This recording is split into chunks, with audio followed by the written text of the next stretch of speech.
Hey guys, it's Lizzie. Today I'm going to be responding to an Instagram comment that I was tagged in, which is responding to a Catholic post sharing 7 reasons to pray the Rosary. So this comment was written by a Protestant who wrote 7 reasons to not pray the Rosary. So someone tagged me in a reply to that asking me to respond to it.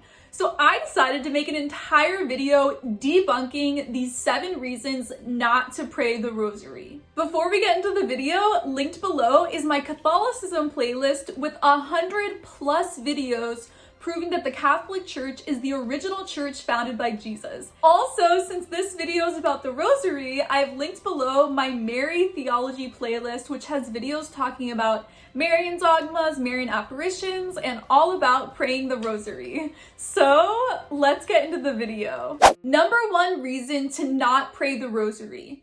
There's nothing biblical about praying the Rosary. So I want to start off by saying that 2 of the 6 prayers of the Rosary are verbatim Bible verses. The Hail Mary prayer is Luke 1:28 and Luke 1:42, and the Our Father prayer is in Matthew 6 verses 9 to 13. So already 1/3 of the Rosary is verbatim Bible verses. We're just praying the Bible. Here are the 4 other prayers: the Apostles' Creed, Glory Be, Fatima prayer, and Hail Holy Queen. All of these are based on biblical concepts. The idea of asking Mary to pray for us has to do with her biblical role as Queen of Heaven and Earth. I made an entire video going in depth on why Mary is Queen of Heaven.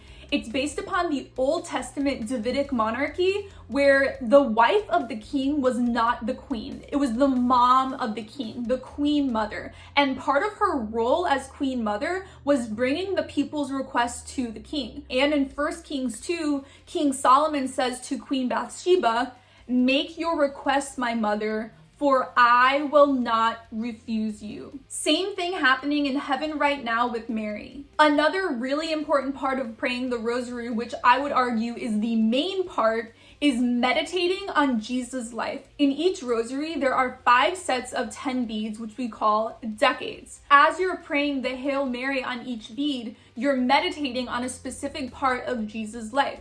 And we have 4 sets of 5 mysteries that we alternate every day. We have the Joyful, which is about Mary being pregnant and giving birth to Jesus.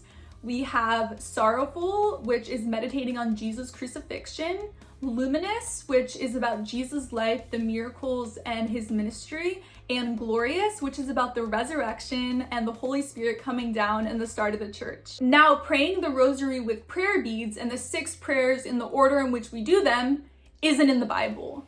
But that doesn't matter. Sola Scriptura, one of the biggest pillars of the Protestant Reformation of only going by the Bible, is against the Bible. 2 Thessalonians 2:15 says, "So then, brothers and sisters, stand firm and hold fast to the traditions that you were taught by us, either by word of mouth or by our letter." So the Bible is supporting also going by oral tradition. So St. Paul is commanding us to go by the written Bible and by the oral apostolic tradition, which includes the living teaching magisterium, which approves of Christians praying the Rosary. Number 2, reason to not pray the Rosary.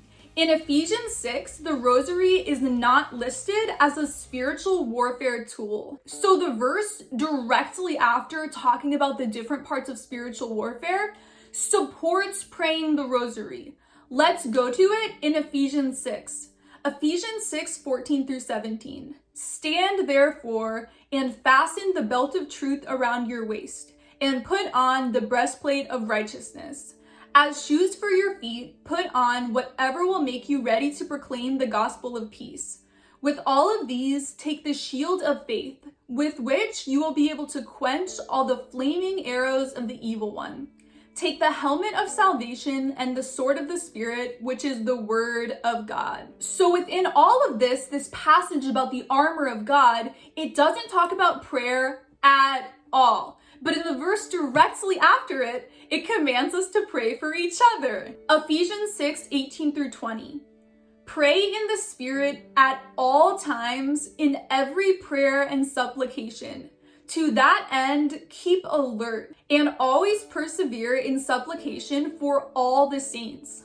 Pray also for me, so that when I speak, a message may be given to me to make known with boldness the mystery of the gospel, for which I am an ambassador in chains. Pray that I may declare it boldly as I must speak. There are so many Bible verses in which St. Paul and St. Peter are commanding us to pray for them and to pray for each other. Does this contradict 1 Timothy 2:5, which says, "For there is one God, there is also one mediator between God and humankind, Christ Jesus himself, human"? This does not contradict the aspect of praying for each other. Go up a few verses and it says this. First of all, then I ask that supplications, prayers, petitions, and thanksgivings be offered for everyone. The question is not whether or not we can ask people in heaven to pray for us, but instead whether or not they can hear our prayers and whether or not they are conscious around God's throne right now praying. To the second point, they are. Revelation 6:9-11 says, "When he opened the fifth seal, I saw under the altar the souls of those who had been slaughtered for the word of God and for the testimony they had given. They cried out with a loud voice, 'Sovereign Lord, holy and true, how long will it be before you judge and avenge our blood on the inhabitants of the earth?' They were each given a white robe and told to rest a little longer, until the number would be complete, both of their fellow servants and of their brothers and sisters who were soon to be killed as they themselves had been killed."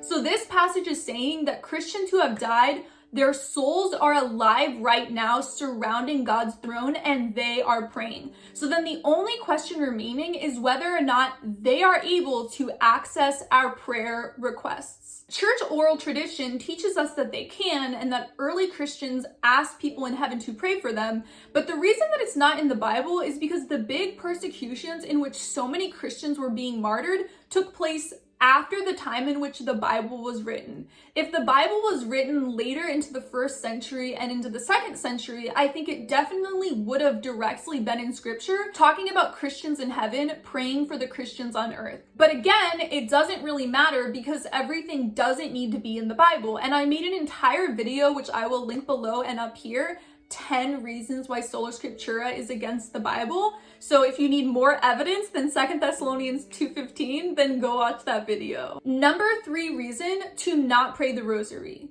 The angel talked to Mary as a messenger of God. If we are praying to God, why do we need to greet Mary? So I actually thought this was kind of a funny point to make. So in Luke 1:28, it says, "Hail Mary, full of grace, the Lord is with thee." So in modern English, a better translation of hail would be hello or greetings. So they're asking, why would you go around being like, "Hi Mary, hey Mary, how's it going Mary?" So my response to this question of why we would repeat something that's historically part of a dialogue in the 1st century between the Virgin Mary and the angel Gabriel is because the Old English word of pray means to ask.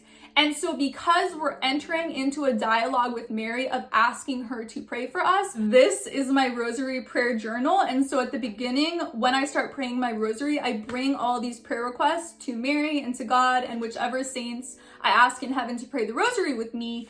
And so as I'm doing that, I greet Mary beforehand. So it totally makes sense to me that because you're in this dialogue asking Mary to pray for you and be there for you and be with all the people in your life and convert all these people into Catholicism, it makes sense to me that you start with Luke 1:28 where you're greeting Mary, because otherwise I think it'd be kind of rude to just be like, pray for all these people. Instead, it's like, hello Mary, you're full of grace. It's just a polite, sweet way to begin talking to her and asking her to pray for us. But I love that he brought up an angel because this is such a good example where God doesn't directly, besides with Jesus, but all throughout the Bible, God doesn't directly come down to earth. A lot of times he will send an angel to intercede for him as a messenger. And here's a quote from AD 80 talking about how Christians asked angels to pray for them as well. So the Apostle John lived until the year 90 or 100. So this from the Shepherd of Hermas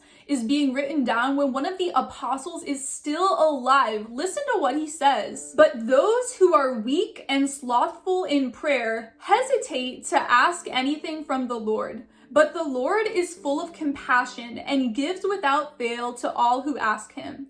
But you, Hermas, having been strengthened by the holy angel you saw, and having obtained from him such intercession, and not being slothful, why do you not ask understanding of the Lord and receive it from him? Number 4, reason to not pray the Rosary. All the verses listed are not related to praying the Rosary and are taken out of context. So he's referring to the original post made by someone who is not me, and there were actually a lot of mistakes in the post.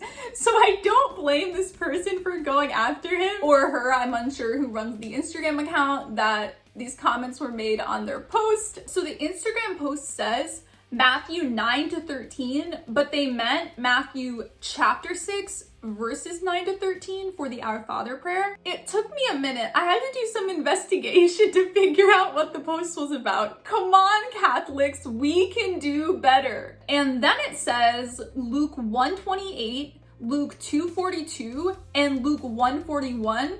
So the person who made the post totally messed up again. They meant Luke 1:28 and Luke 1:42, which I cited at the first point in this video, which is the Hail Mary prayer. Hail Mary, full of grace, the Lord is with thee. Luke 1:28. Blessed art thou amongst women, and blessed is the fruit of thy womb, Jesus. Luke 1:42. The post also cites Joshua 1:8, which says, keep this book of law always on your lips, meditate on it day and night, so that you may be careful to do everything written in it.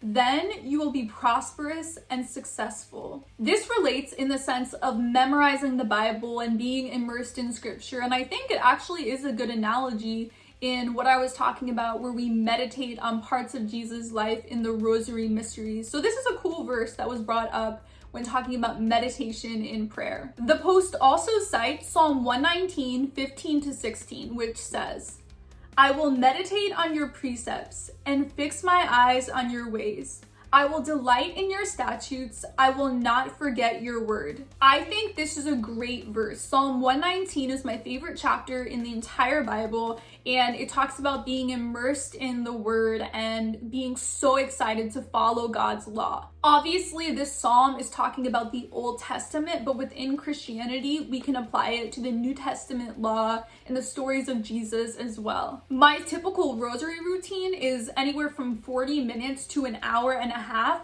And often I will open my Bible and read block scripture before I get into each rosary mystery of each decade, just so I know clearly, vividly what I'm supposed to be meditating on. Number 5, reason to not pray the rosary.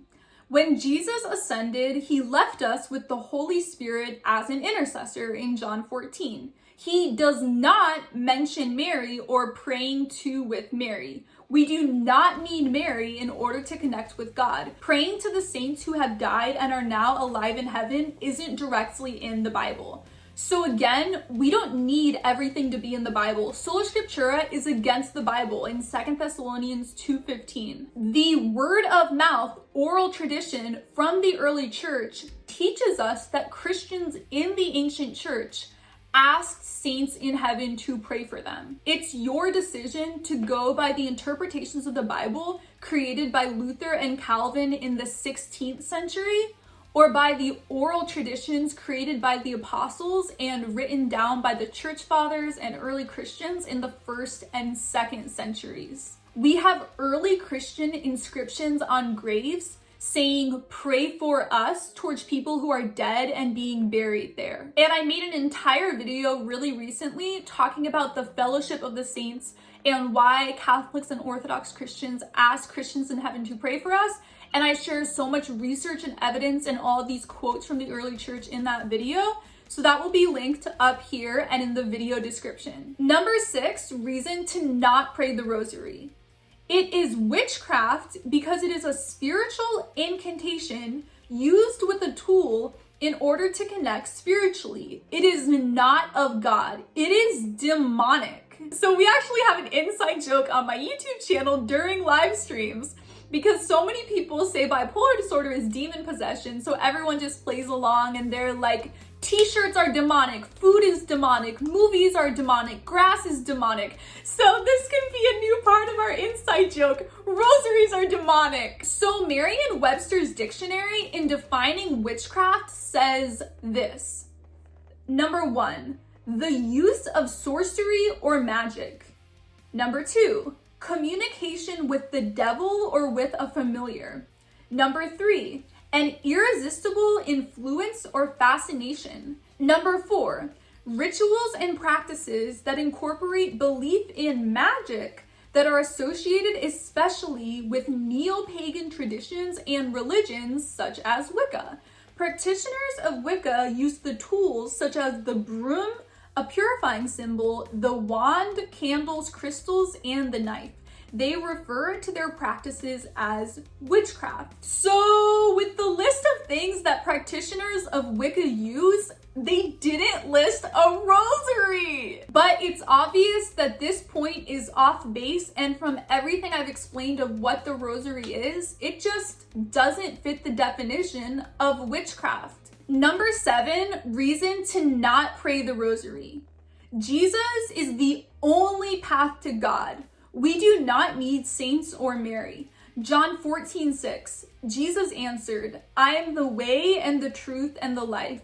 No one comes to the Father except through me. Saints and angels praying for us does not mean that we're not going through Jesus, that he's not a mediator, or that he's not leading us to heaven and part of our salvation. As I've showed with countless Bible verses, we are commanded to pray for each other, and that does not at all usurp Jesus' role in our lives. The point about not needing Mary or the saints is correct in that a lot of Protestant churches, and even amongst Catholic and Orthodox churches, people don't fully take advantage of the fellowship of the saints and don't focus on different saint devotions and ask so many people in heaven to pray for us. And so the idea that you don't need it in your relationship with God, instead, I would say that it draws you so much closer to God. It intensifies your faith. It helps you fall in love even deeper with Jesus. Maybe it's not needed, but it's something that you would want and crave, and something so beautiful, and it will make Christianity come alive so strongly. And focusing on the lives of the saints, asking them to pray for us, developing relationships with them, it always points us closer to God and will just make you even more passionate about loving Jesus. So these were my rebuttals of the 7 reasons to not pray the rosary. Again, linked below is my Catholicism playlist with 100+ videos proving that the Catholic Church is the original church founded by Jesus. Also, my Mary playlist is below, and in the Mary Theology playlist, there's a complete beginner's guide video for Protestants and Catholic converts on how to pray the rosary if you have no idea what you're working with. I hope this video made you guys super curious and excited and passionate to learn more about the rosary and the powers and the beauty within all of the prayers and meditation and everything involved. So that video will be linked below. I love you guys so much, and I will see you in my next video. Bye!